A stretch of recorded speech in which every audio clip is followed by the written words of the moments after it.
This audio is recorded by John Lothe. It's intended for educational purposes. If you find value in these works, and if you'd like to assist me in the production of these recordings, head over to my website where you can donate as little as $1 to help me continue making these. I really appreciate all your help. Thanks for having a look and a listen. Your friend, John Lothe. Tragedy and Hope, A History of the World in Our Time, by Carroll Quigley. Chapter 14, Part 3. The Schutzkrieg, September 1939 to May 1940. The period from the end of the Polish campaign to the German attack on Denmark and Norway on April 9, 1940, is frequently called the Schutzkrieg, Sitting War, or even the Phony War, because the Western powers made no real effort to fight Germany. These powers were eager to use the slow process of economic blockade as their chief weapon in order to avoid casualties. So long as he remained in office, Chamberlain was convinced that no military decision could be reached and that Germany could be beaten only by economic measures. Even after the fall of France, the British Chiefs of Staff declared, quote, "Upon the economic factor depends our only hope of bringing about the downfall of Germany." Closed quote. Early in October, Hitler made a tentative offer to negotiate peace with the Western powers, on the grounds that the cause of the fighting, Poland, no longer existed. This offer was rejected by the Western powers, with the public declaration that they were determined to destroy Hitler's regime. This meant that the war must continue. The British answer to Hitler's offer, and possibly the French answer as well, was not based so much on a desire to continue the war as it was on the belief that Hitler's rule in Germany was insecure and that the best way to reach peace would be to encourage some anti-Hitler movement within Germany itself. Chamberlain had a passionate personal hatred of Hitler for having destroyed his plans for appeasement. He hoped that a long economic blockade would give rise to such discontent inside Germany that Hitler would be removed and peace made. German mobilization and the Allied economical blockade. Germany was extremely vulnerable to a blockade, but its effects were indecisive. In spite of some casual threats by Hitler that Germany was prepared for a war of any duration, no plans had been made for a long war, and there was no real effort toward economic mobilization by Germany before 1943. The country's industrial plant for making armaments was increased only slightly in the 5 years 1937 to 1942, so that, contrary to general opinion, Germany was neither armed to the teeth nor fully mobilized in this period. In each of the 4 years, 1939 to 1942, Britain's production of tanks, self-propelled guns, and planes was higher than Germany's. In the first 4 months of the war, September through December 1939, for example, England produced 314 tanks, while Germany produced 247. The Germans expected each military campaign to be of such brief duration that no real economic mobilization would be necessary. This policy was successful until Hitler bogged down in Russia in 1941. But, even there, the Führer's conviction that Russia would collapse after just one more attack delayed economic mobilization for months. As late as September 1941, Hitler issued an order for a substantial reduction in armaments production, and the counter-order calling for full mobilization of the German economic system was not issued until the last day of that year. Even then, the mobilization was never total, or anything like it. The captured records of the German War Ministry for the year 1944, the year of the big effort, show that only about 33% of Germany's output in that year went for direct war purposes, compared to 40% in the United States and almost 45% in Britain. The results of this effort in airplane production can be seen in the fact that Germany produced almost 40,000 aircraft of all kinds in that year, 1944, while England produced almost 30,000, and the United States produced over 96,000 military aircraft in the same year. Germany's economic mobilization, which began in 1942, was to have been carried out by Fritz Todt, the engineer who had been in charge of the construction of the West Wall. Todt, however, was killed in an airplane crash on February 12, 1942. His successor, Albert Speer, was an organizer of great ability, but he had to share his functions with several other officers, including Göring's four-year plan organization, and he spent most of his time negotiating agreements to obtain needed resources from these.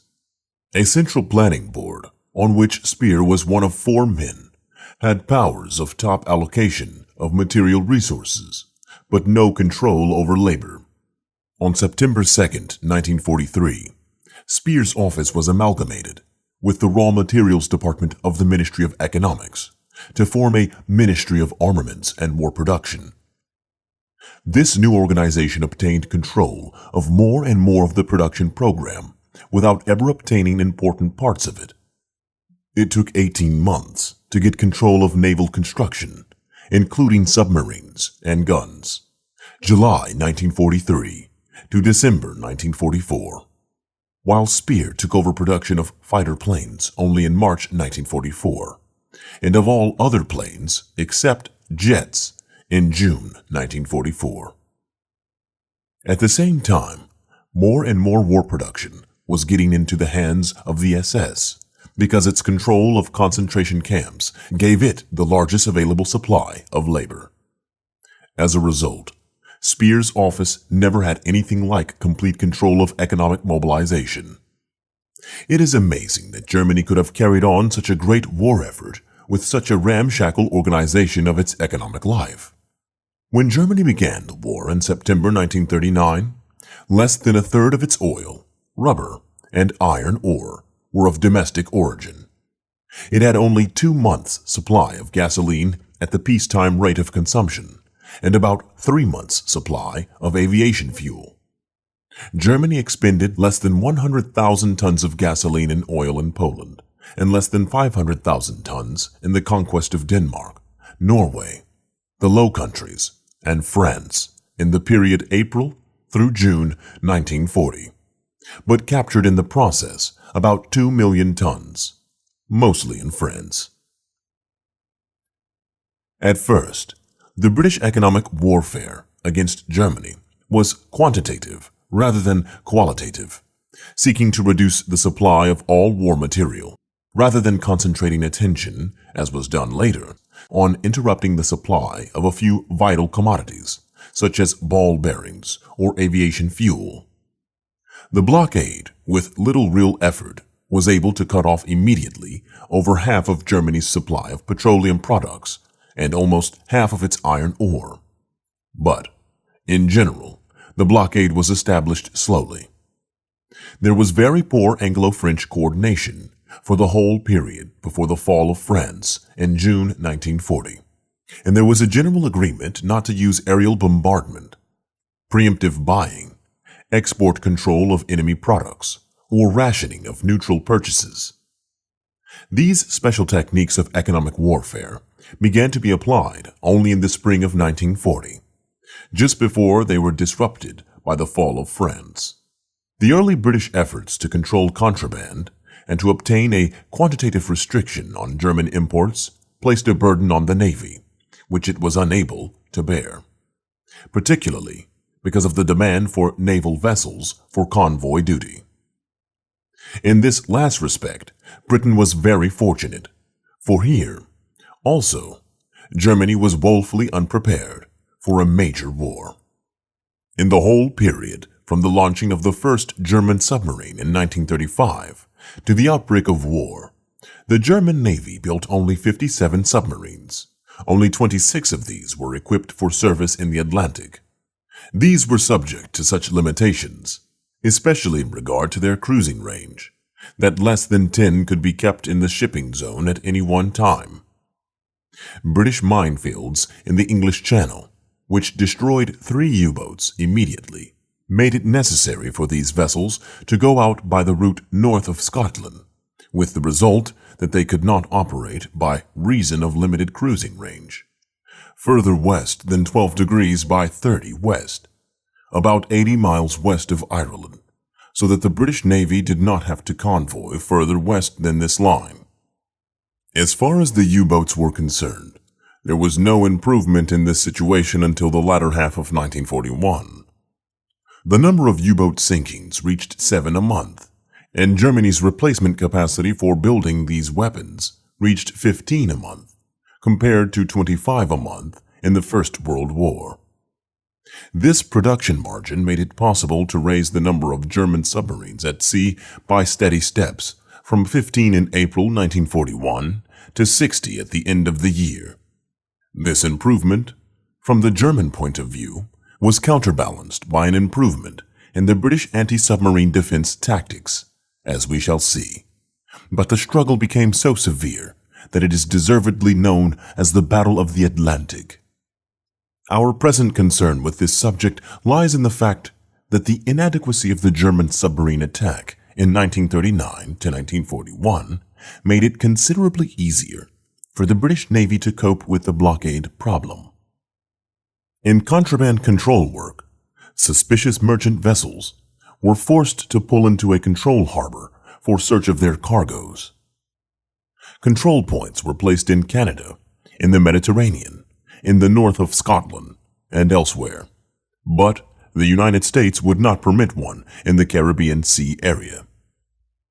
When vessels being detained began to clog up these ports, whole categories of vessels were exempt from control.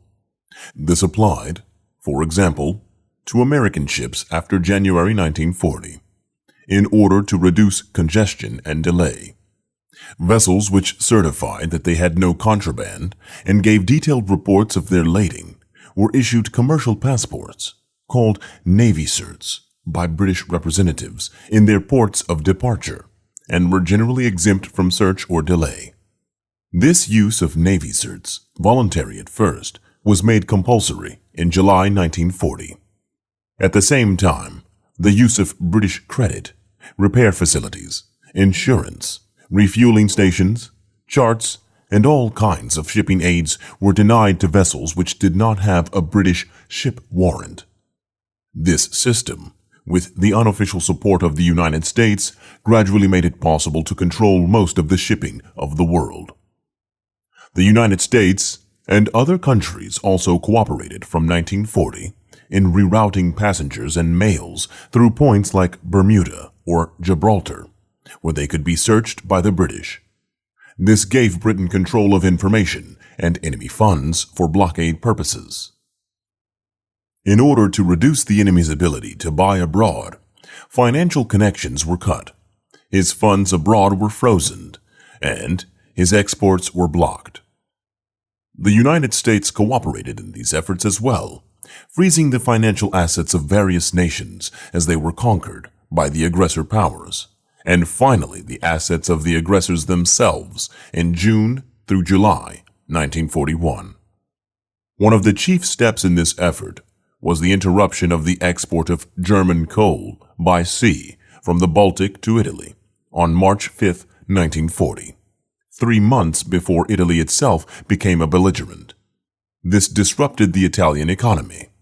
Efforts to supply only half of Italy's needs from Germany by rail almost disrupted the German transportation system, since it required the use of 15,000 railroad cars.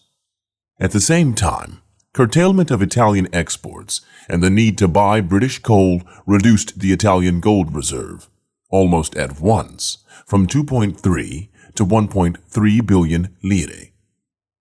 Because the British Navy lacked ships to enforce any complete control of contraband by stopping vessels for search, various devices were adopted.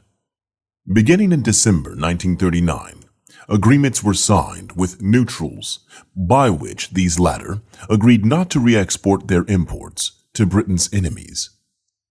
Compulsory rationing of neutral imports was established at the end of July 1940. At the same time, preemptive buying of vital commodities at their source to prevent Germany and its allies from obtaining them began. Because of limited British funds, most of this task of preemptive buying was taken over by the United States, almost completely so, by February 1941. After 1941, the blockade became increasingly effective, especially by the elimination of neutrals like the Soviet Union, Japan, and the United States, and by the shift from quantitative to qualitative controls.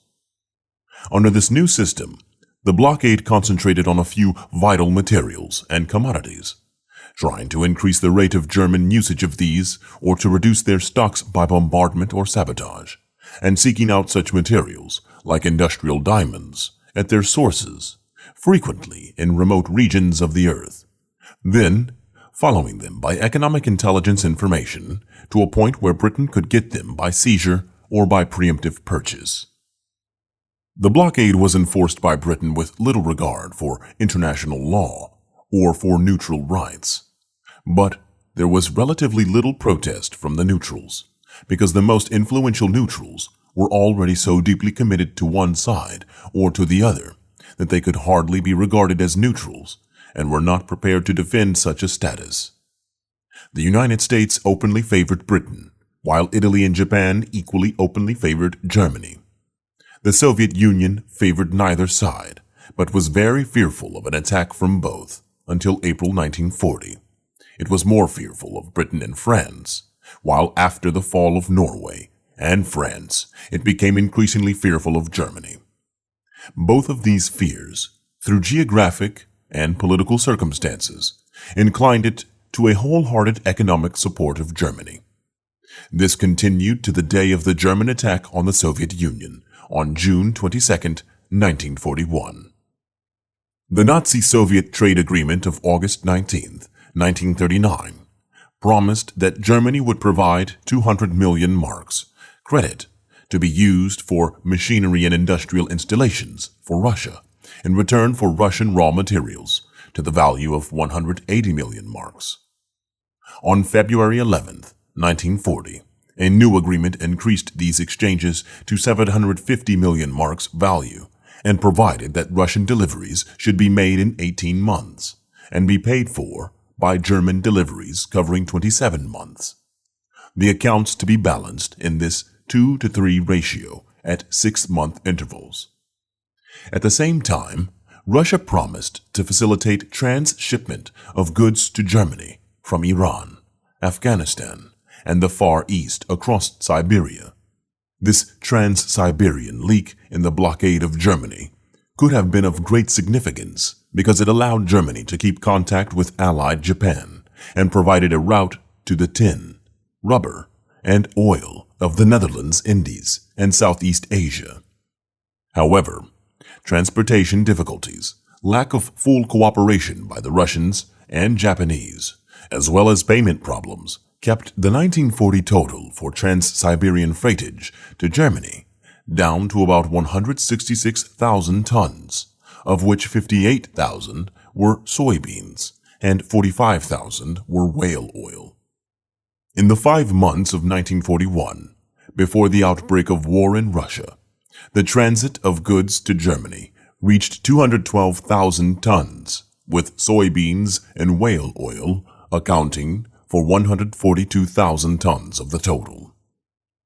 Such essential items as rubber, tin, copper, wool, or lubricating oils amounted to only a small fraction of the total. Germany did much better in obtaining goods from the Soviet Union itself, for the total of this score reached 4,541,202 tons over the 22 months from September 1, 1939 to June 22, 1941.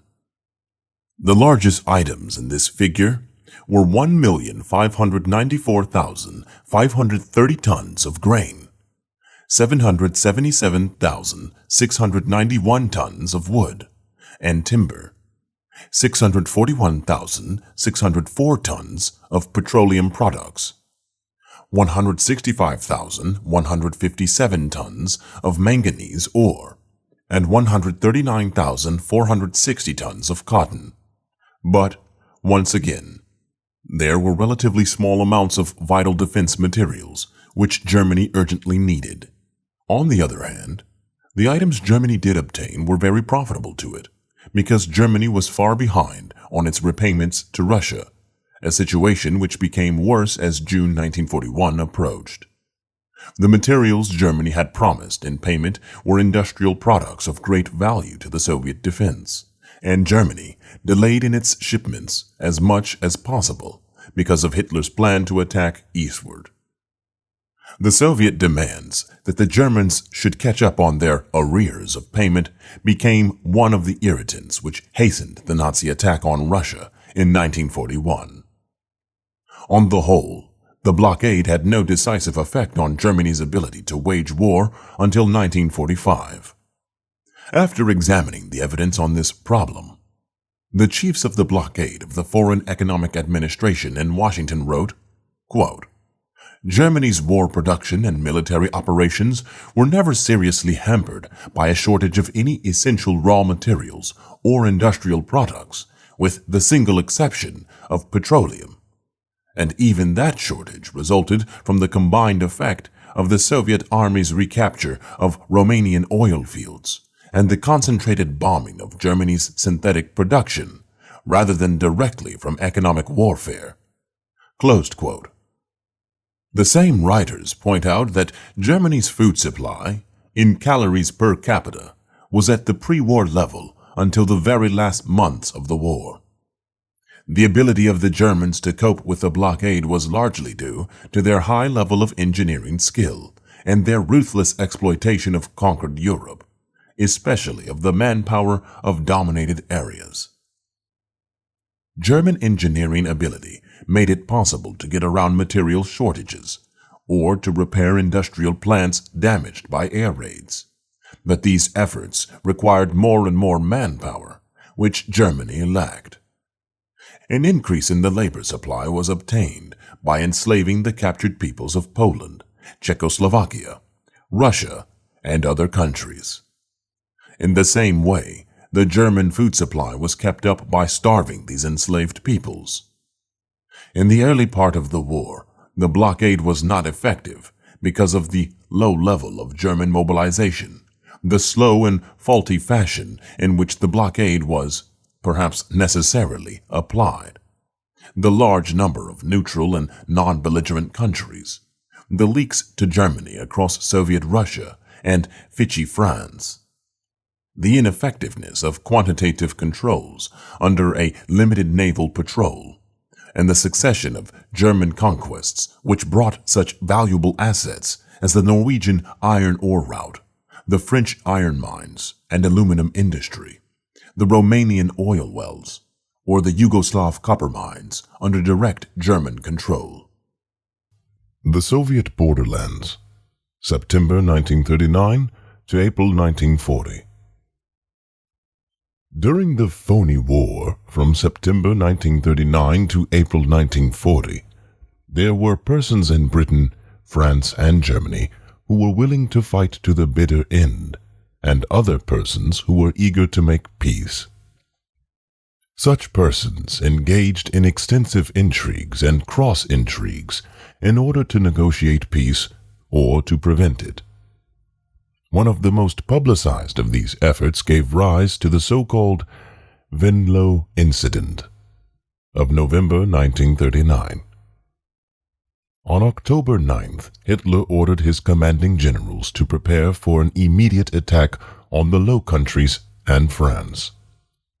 Shortly afterward, two members of British military intelligence in the Netherlands, who were officially attached to the British diplomatic mission at The Hague, were approached by a man whom they believed to be an agent of discontented generals of the German General Staff. This man, who may have been a double agent working for both sides, wished to discuss the possibility of negotiating peace if the German generals removed Hitler and his chief associates by a coup d'etat. The proposal sounded authentic because the British leaders had been approached with similar offers, which were known to be authentic since August 1938, and there was, at that very moment, late in 1939, a member of the German General Staff who was passing information, including the date of Hitler's projected attack on Holland, to the Netherlands military attaché in Berlin. With Lord Halifax's permission, the two British officers, Major Richard Henry Stevens and Captain Sigismund Payne Best, with an observer from the Netherlands government, Lieutenant Klopp, held 5 meetings on Dutch territory with the German negotiators. At the 5th meeting, at Venlo, on November 9th, the negotiators, who were really members of the security police of the SS, shot Lieutenant Klopp and escaped into Germany with his body. The 2 British agents, a Dutch chauffeur, and the automobile in which they had been traveling.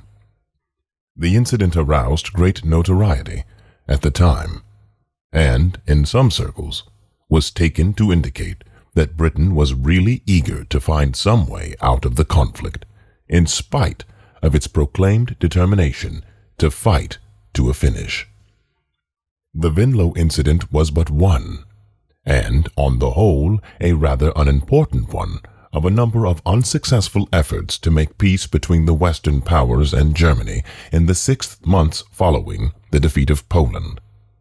These efforts combined, with the lack of fighting in the Phony War, to convince the leaders of the Soviet Union that the Western powers had little heart in fighting Germany and would prefer to be fighting Russia. As we shall see, this was probably true of Chamberlain and his close associates, and of Daladier and his successor as Prime Minister of France, Paul Reynaud. To avoid or at least postpone an attack from either the Western powers or Germany became the chief aim of Soviet policy, and every effort was made to strengthen Russia's military, strategic, and political position. It was felt in the Kremlin, in the period from September to May, that the danger of attack was greater from the Western powers than it was from Germany, since Germany was in such great need of Russian raw materials that it would probably keep the peace if the Soviet Union made serious efforts to fulfill the economic agreements it had signed with Germany. Moreover, the political agreements of August 23rd and September 28th, by giving the Soviet Union a free hand east of a specified line, made it possible for Russia to strengthen its defenses against Germany by advancing its frontiers and military bases up to that line.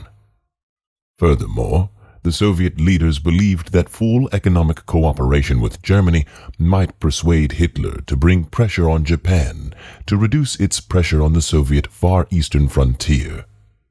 The Japanese pressure on the Soviet Far East reached its peak in the years 1938 and 1939, with 2 attacks by the Japanese army on Soviet territory.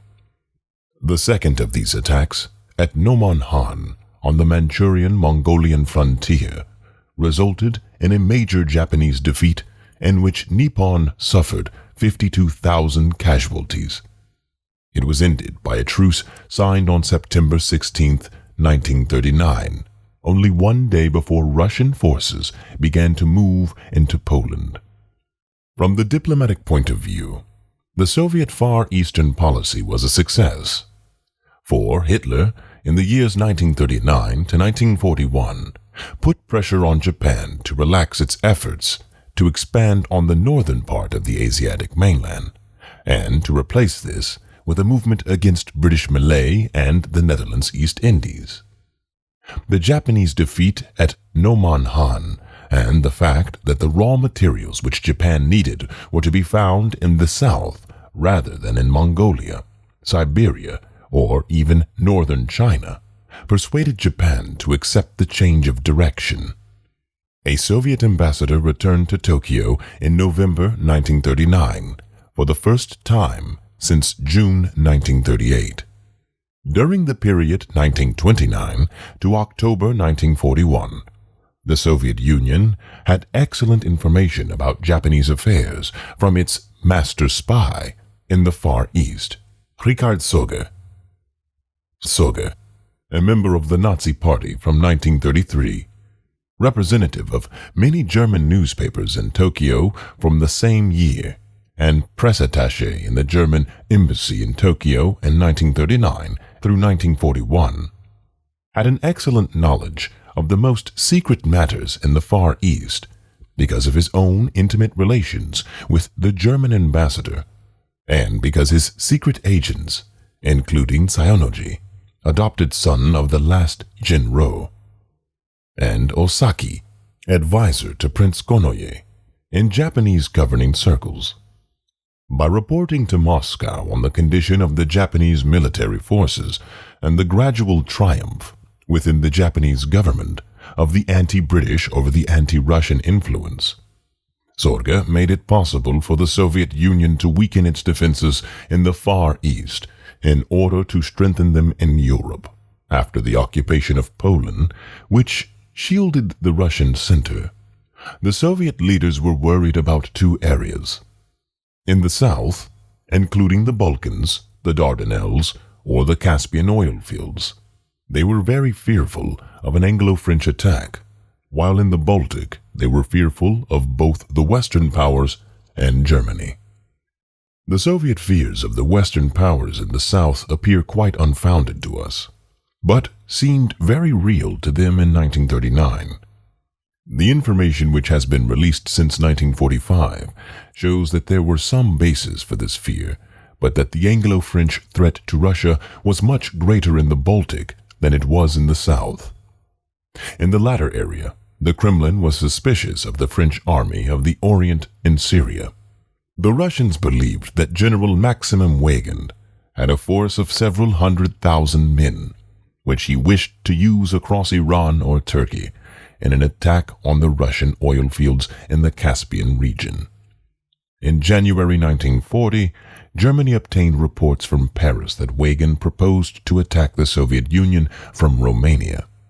As a matter of fact, Weygand had only 3 poorly equipped divisions, totaling about 40,000 men, and his planes were largely defensive. He hoped to support the Allied guarantees to Turkey, Greece, and Romania, given in April 1939, and to protect the Romanian oil fields by moving northward from Salonika if Germany, Hungary, or Bulgaria made any warlike move in the Balkans. The political situation in the Balkans was of such precarious stability that the Western powers did not dare to make a move in the area for fear everything would collapse. Turkey, Greece, Romania, and Yugoslavia were joined in a Balkan entente aimed at preventing any Bulgarian aggression. Since these 4 states could mobilize over 100 divisions, although lacking all modern or heavy equipment, they could keep Bulgaria quiet. Unfortunately, the Balkan Entente was not designed for protection against Italy or Germany, where the real danger lay. Italy had various projects to attack Greece from the Albanian territory it had seized in April 1939. It also had fully matured plans to disrupt Yugoslavia by subsidizing and supporting a Kraut revolt under Anton Pavlek against the dominant Serb majority in that state. During the Phony War, the Italians hoped that the Western powers would allow Italy to carry out its project against Yugoslavia in order to block any German movement into that area. Such permission seemed possible from the fact that the democratic states had not guaranteed Yugoslavia as they had the other 3 states of the Balkan Entente. Italy's project was set for early June 1940, but was interrupted by Hitler's attack in the West, which was made without notifying his Italian partner on May 10th. Another element of instability in southeastern Europe was the position of Hungary, which aspired to detach Transylvania from Romania. Since Hungary could not take this area by its own power, it sought support from Italy rather than from Germany, which the Hungarians feared. With Italian support, Hungary refused to allow German troops to cross its territory to attack Poland in September 1939, and began to negotiate an agreement with Italy by which the Duke of Aosta would be offered the crown of Hungary as an anti-German solution to Hungary's ambiguous constitutional position. This project, like the one in Croatia, was upset by the growing rivalry of Germany and Russia in the Balkans. During the period from September 1939 to June 1940, Hitler had no political ambitions with respect to the Balkans or the Soviet Union. From both, he wanted nothing more than the maximum supply of raw materials and a political peace which would permit the goods to flow to Germany. Both areas cooperated fully with Germany in economic matters, but fear of Germany was so great that both areas also sought political changes which might strengthen their ability to resist Germany at a later date. Hungarian efforts to obtain support from Italy were not successful, as we have seen, because Italy wavered between fear of Germany and recognition of the fact that its own ambitions in the Balkans, the Mediterranean, or Africa could be obtained only with German support. The Balkan Entente sought support and military supplies from the Western powers, but could obtain little, since these powers believed that they did not have the equipment to defend themselves. The only important step they took was a military alliance with Turkey. This was signed with France and England on October 19, 1939, in the form of a mutual assistance pact, except that Turkey could not be compelled to take up arms against Russia. This last clause was inserted on Turkish insistence, but was kept secret, and, in consequence, the Soviet Union was not reassured by the agreement. In the meantime, the Soviet Union took steps to defend itself against any attack from the Baltic. In the period September 29 through October 10, 1939, 3 of the Baltic states, Estonia, Latvia, and Lithuania, were forced to sign military assistance pacts with Russia. Estonia and Latvia provided naval and air bases for Russian forces, while the city of Vilna was given to Lithuania by Russia. About 25,000 Russian troops were stationed in each of the 3 countries. Appeals from these countries to Germany for support against Russia were similarly rejected, and they were advised to yield to the Soviet demands.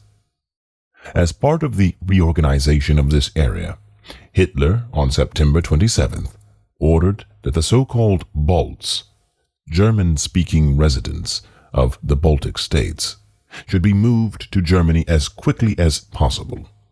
This was done within a month. From the Soviet point of view, Finland provided a much more important problem than any of the Baltic states. The city of Leningrad, one of Russia's greatest industrial centers with a population of 3,191,000 persons, was joined to the Baltic Sea by the Gulf of Finland. This gulf, about 150 miles long and 50 miles wide, ran west to east, with its northern and eastern shores occupied by Finland and its southern shore largely Estonia. Leningrad, at the extreme southeastern corner of the Gulf, was at the southern end of the Karelian Isthmus, a neck of land running north and south between the Gulf and Lake Ladoga, some 20 miles farther east. The Finnish frontier crossed this isthmus from the Gulf to Lake Ladoga, only 20 miles north of Leningrad. On October 14th, the Soviet Union demanded that the Finnish frontier north of Leningrad be pushed back along the shore of the Gulf so that the frontier would run westward from Lake Ladoga instead of southward as formerly. This would put the Finnish frontier about 50 miles from Leningrad, leaving Finland about half of the Karelian Isthmus.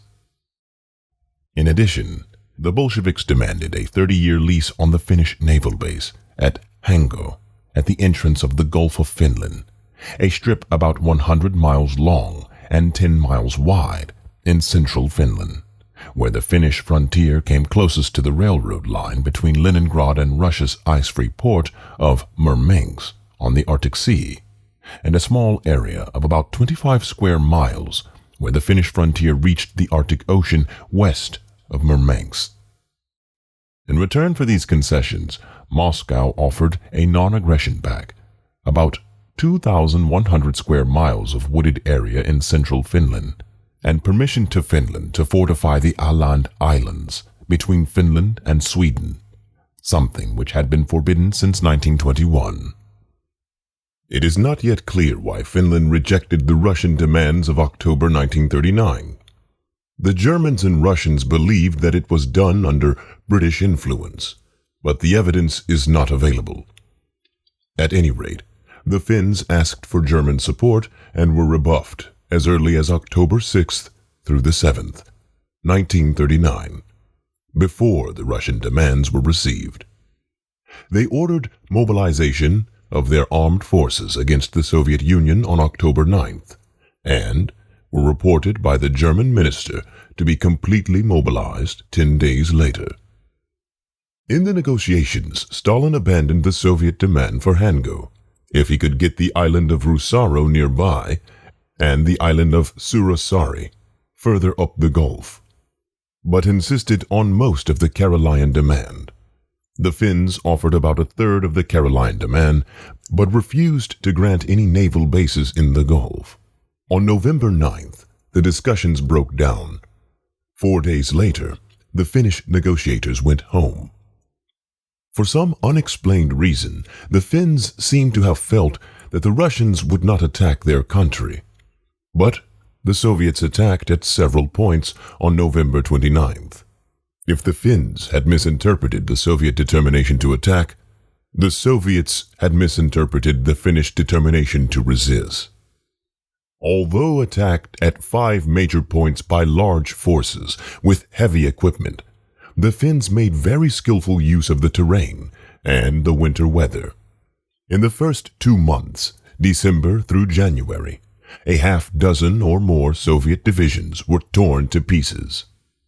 Only in February 1940 did the Soviet offensive begin to move, and by the end of the month Finland's forces were so exhausted by superior numbers that they accepted the Soviet terms. Peace was signed on March 12, 1940. As soon as Finland realized that Russia seriously intended to attack, it set up a new cabinet under Risto Ryti to wage the war and simultaneously seek peace by negotiations.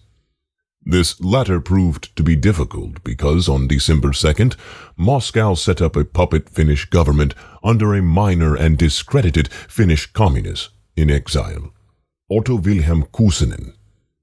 A mutual aid pact was signed with this puppet state at once. The existence of this regime discouraged Germany from offering any mediation seeking peace, in spite of its eagerness to see the end of the fighting in Finland. But on March 12th, when peace was made with the authentic Finnish government, Kuusinen was simply left in the lurch by Moscow.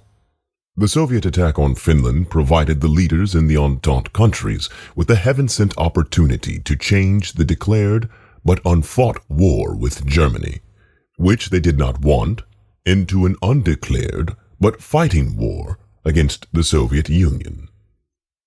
The fact that a Russian war would be hundreds of miles away, while the war with Germany was on their doorstep, was an added advantage, especially in Paris, which had been steadily resisting British suggestions for any unfriendly action against Germany along the Rhine. Accordingly, Britain and France resurrected the moribund League of Nations, violated the covenant to put Finland, Egypt, and South Africa on the Council, and illegally, according to the American Journal of International Law, expelled Russia from the League as an aggressor. That Russia was an unprovoked aggressor is beyond question, but there was at least a surface inconsistency between the violence of the Anglo-French reaction against Russian aggression in 1939 and the complacency with which they had viewed other aggressions in 1931 through 1939. This last act of the League of Nations was its most efficient. Although the League's consideration of the Japanese aggression in China had required 15 months and resulted in no punishment, Russia was condemned in 11 days, in December 1939. The German aggressions of 1936 to 1939 had not even been submitted to the League of Nations, and the Italian seizure of Albania had been recognized by Britain with unseemly haste earlier in 1939. But the Anglo-French leaders now prepared to attack the Soviet Union both from Finland and from Syria. In the north, every effort was made by France and Britain to turn the Soviet attack on Finland into a general war against Russia. On December 19, 1939, the Supreme War Council decided to provide Finland with all indirect assistance in their power, and to use diplomatic pressure on Norway and Sweden to aid Finland against Russia. The Scandinavian countries were informed of this on December 27th. On February 5, 1940, the Supreme War Council decided to send to Finland an expeditionary force of 100,000 heavily armed troops to fight the Soviet hordes. Germany at once warned Norway and Sweden that it would take action against them if the two Scandinavian countries permitted passage of this force. Germany and Russia were both eager to end the Finnish fighting before any Anglo-French intervention could begin. The former, because it feared that Anglo-French forces in Scandinavia would be able to stop shipments of Swedish iron ore across Norway to Germany through the seaport of Narvik.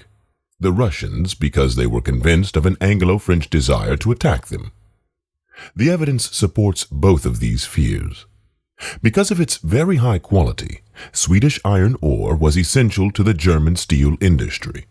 In 1938, Germany imported almost 22 million tons of ore, of which almost 9 million tons came from Sweden and over 5 million came from France. A German-Swedish trade agreement of December 22, 1939, promised that Sweden would ship 10 million tons of ore in 1940, of which 2 or 3 million would go by way of Narvik. As early as September 1939, the British were discussing a project to interrupt the Narvik shipments, either by an invasion of Norway or by mining Norwegian territorial waters. When Germany heard of the Anglo-French expeditionary force being prepared to cross Norway to Finland, it assumed that this was merely an excuse to cut off the ore shipments. Accordingly, Germany began to prepare its own plans to seize Norway first. As a matter of fact, the Anglo-French expeditionary force was really intended to attack Russia, but was unable to arrive on time, although Britain and France did all they could to force Finland to continue to fight until they could arrive on the scene. In February, word was sent that if Finland made peace, the two Western powers would not be bound to support Finnish independence after the Great War ended. On January 3rd, the British ambassador was withdrawn from Moscow. On February 26th, Lord Halifax rejected a Soviet request that Britain convey its peace terms to Finland. They had to be sent through Sweden instead. On March 4th, Daladier and Lord Ironsides formally promised Finland an expeditionary force of 57,000 men. The Scandinavian countries put pressure on Finland not to ask for troops and informed Britain that they would tear up their railroad tracks if the expeditionary force tried to cross. When the request from the Finns did not arrive, Daladier on March 8th sent them a threatening message, which said, quote, "I assure you once more, we are ready to give our help immediately. The airplanes are ready to take off. The operational force is ready. If Finland does not now make her appeal to the Western powers, it is obvious that at the end of the war the Western powers cannot assume the slightest responsibility for the final settlement regarding Finnish territory." According to the Finnish foreign minister, V. Tanner, Daladier at this time told the Finnish military attaché in Paris that if Finland stopped fighting Russia, the Western powers would make peace with Germany. According to the same authority, Anglo-French agents did all they could up to the final moment to prevent or to disrupt the Soviet-Finnish peace negotiations and had made plans to cross Scandinavia, even without permission, and to use any Finnish appeal for an expeditionary force as a weapon to arouse the Scandinavian people to overthrow their own governments. The Swedish Prime Minister, in return, threatened to fight on the side of Russia against any Entente effort to force a transit. When the Finnish request did not come, Britain on March 12th informed Norway and Sweden that it had arrived and made a formal request for transit across the two countries. This was refused, and Finland made peace the same day. The Soviet-Finnish Peace Treaty of March 12th, 1940 was made at the insistence of the Finnish commander-in-chief, Baron Mannerheim, although it was much more severe than the Russian demands of October. In addition to the areas in the north and the naval base at Hango, the Soviet aggressors took many of the islands of the Gulf of Finland and the whole of the Caroline Isthmus, including all the shores of Lake Ladoga. These gains made it possible for Russia to bring both official and unofficial pressure on Finland to influence its foreign and domestic policy. To resist this steady pressure, Finland began, in August 1940, secret military conversations with Germany.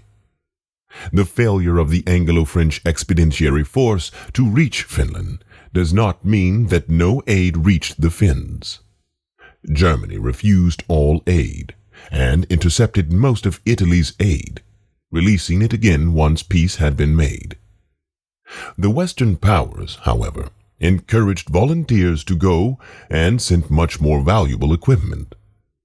Early in March, Chamberlain wrote to his sister about Finnish aid as follows. Quote, "They began by asking for fighter planes, and we sent all the surplus we could lay hands on. They asked for AA guns, and again we stripped our own imperfectly armed home defenses to help them. They asked for small arms ammunition, and we gave them priority over our own army. They asked for later types of planes, and we sent them 12 Hurricanes, against the will and advice of our air staff. They said that men were no good now, but that they would want 30,000 in the spring." The Soviet-Finnish Treaty of March 12th did not put an end to the Anglo-French projects to attack Russia or to cross Scandinavia. Anger against both the Soviet Union and the Scandinavian countries remained high in Paris and London. The Finnish expeditionary force was kept together in England, where its existence gave a powerful incentive to the German project to invade Norway before Britain did so. On April 5th, only 4 days before the German attack on Norway, Lord Halifax sent a note to Norway and Sweden threatening these countries with dire, if unstated, consequences at the hands of Britain if they refused to cooperate with the Western powers in sending aid to Finland, in whatever manner they may see fit, in any future Soviet attack on Finland. 6 days later, 2 days after Germany's aggression against Denmark and Norway, General Weygand was ordered to attack the Soviet Union from Syria. This project had been initiated on January 19, 1940, when Daladier ordered General Gamelin and Admiral Jean Darlan to draw up plans to bomb Russia's Caucasian oil fields from Syria. These plans were submitted on February 22nd, but were held up in favor of the Finnish project.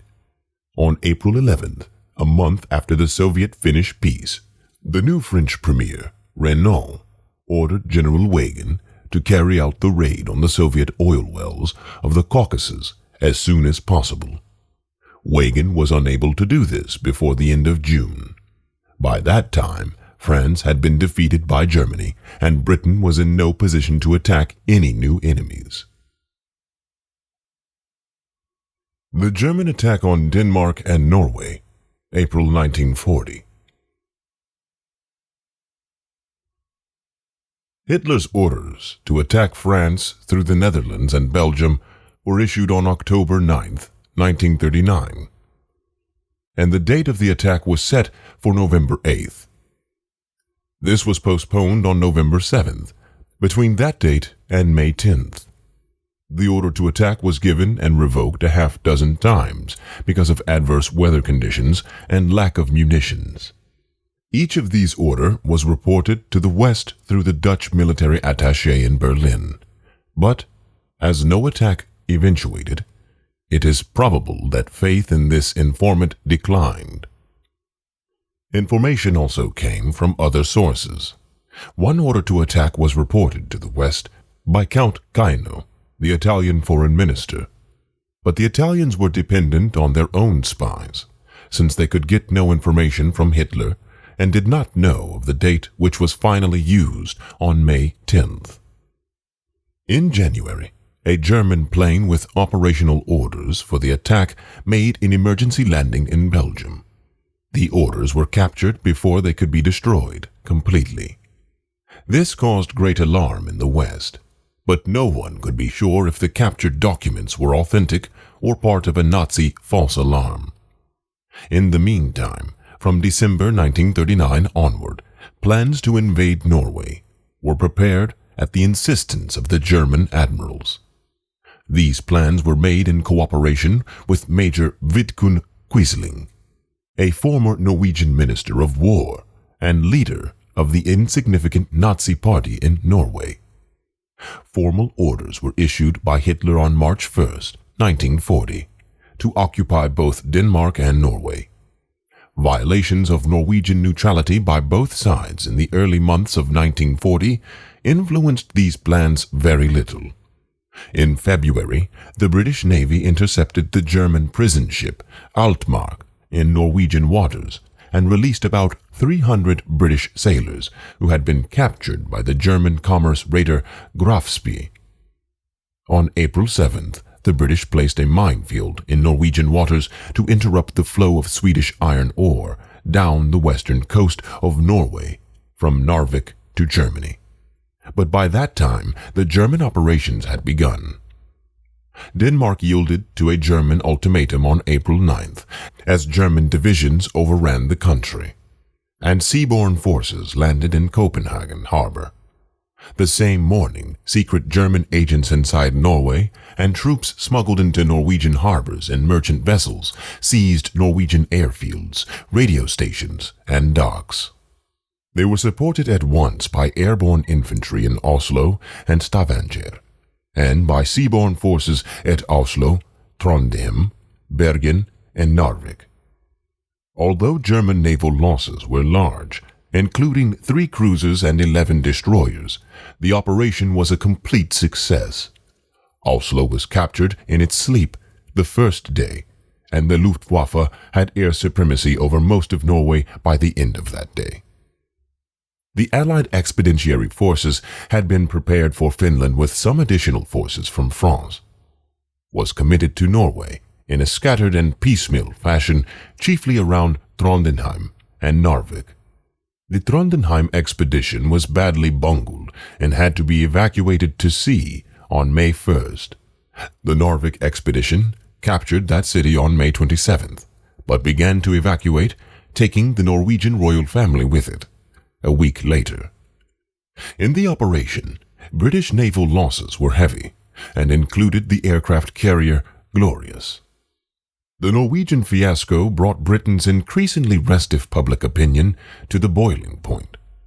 In the parliamentary debate on May 7th through the 10th, Chamberlain feebly defended his policies, but was subjected to a devastating attack from all sides.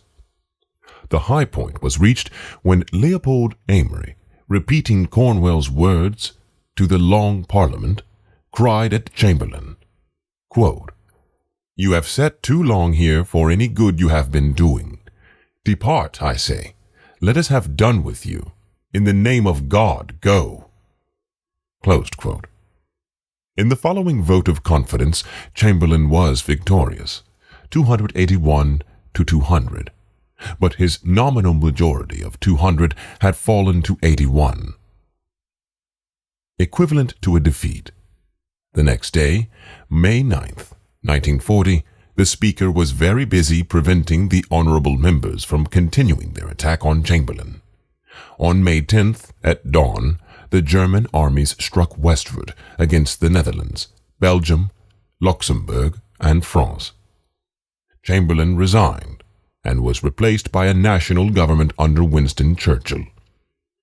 After 40 years of parliamentary life, during much of which he had been the best-hated man in the House of Commons, Churchill's arrival to the highest political office was received by Englishmen with a sigh of relief. Right or wrong, fairly or unfairly, Churchill had always been a fighter, and, in May 1940, as the German armies swept westward, what the forces of decency and democracy needed was a fighter, to provide a nucleus about which those who wished to resist tyranny and horror could rally. In this first speech, the new Prime Minister provided such a nucleus. All he had to offer was blood, toil, tears, and sweat. "Our only aim is victory," he said. "For without victory, there is no survival."